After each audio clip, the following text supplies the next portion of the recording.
For 30 years, the rule was simple. You want to play Kratos? You buy a PlayStation. You want Spider-Man? You buy a PlayStation. The walled garden was impenetrable. But that era is over. A tectonic shift is happening right now in the global video game industry. The soaring costs of making games mean that selling consoles just isn't enough anymore. Today, we are diving deep into a strategic research report analyzing Sony's boldest move yet, bringing its crown jewels to PC. We're talking about a business segment that has quietly generated an estimated $1.5 billion in gross revenue. How did they do it? Why did Helldivers 2 break every rule in the book? And why are some of their biggest single-player games suddenly hitting a brick wall on Steam? Let's decode Sony's billion-dollar PC gamble.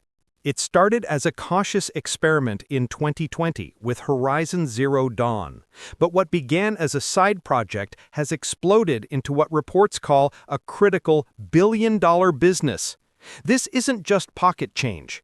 Sony leadership actually changed their financial reporting structure in fiscal year 2023 to create a distinct line item called Other Software, specifically to track revenue from non-console platforms.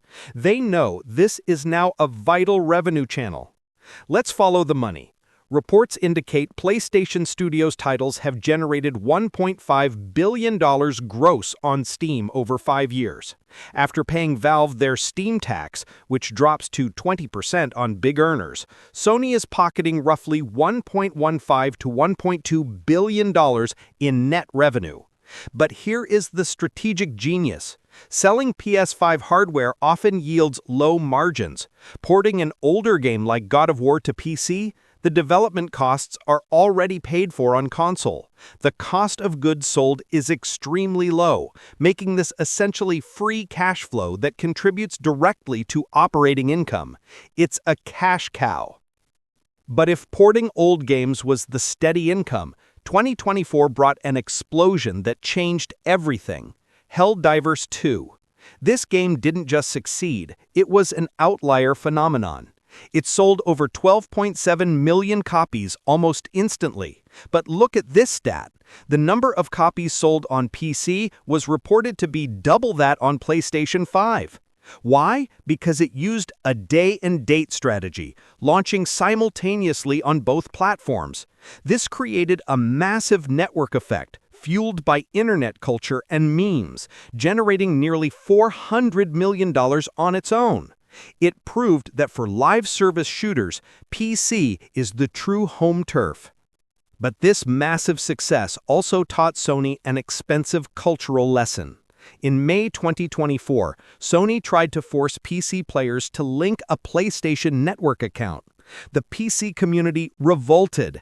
It wasn't just annoying, it geographically locked out players in over 170 countries where PSN isn't supported. Sony faced immense pressure and had to retract the decision, but the damage to trust was significant. It highlighted a major struggle, trying to force a closed ecosystem mindset onto the open PC market. While Helldivers thrived, the data shows a worrying trend for PlayStation's specialty, single-player narrative games. We are seeing clear signs of stagnation and diminishing returns on PC. Look at the numbers. Horizon Zero Dawn was a massive hit on PC, yet its sequel, Forbidden West, had a sales velocity 3 times slower. Even the mighty God of War Ragnarok saw peak concurrent users on Steam reach only about 25,000, less than half of what the 2018 port achieved. Why is this happening?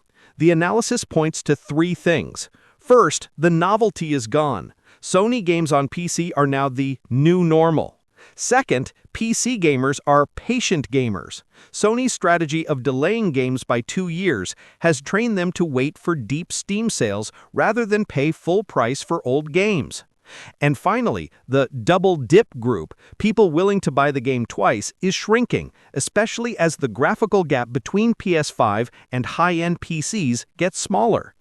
And then there was the other side of the 2024 coin. Alongside the glory of Helldivers, we saw one of the biggest failures in Sony history, Concord.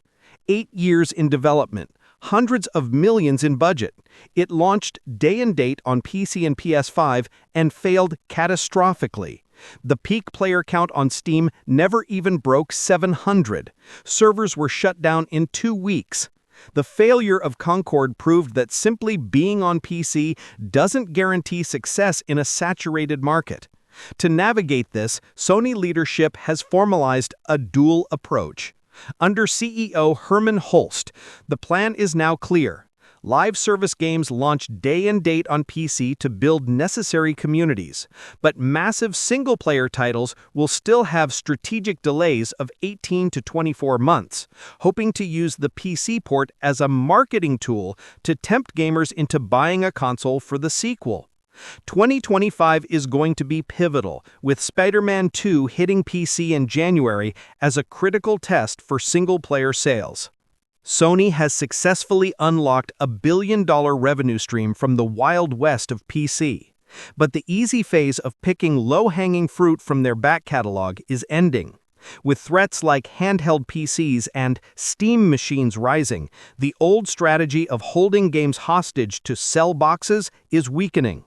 The billion-dollar revenue on Steam isn't just a side hustle anymore. It's becoming a vital survival metric for the Japanese giant. The console war is over. The ecosystem war has just begun. What do you think? Should Sony release everything day and date or keep the single-player exclusives? Let me know down in the comments. Thanks for watching.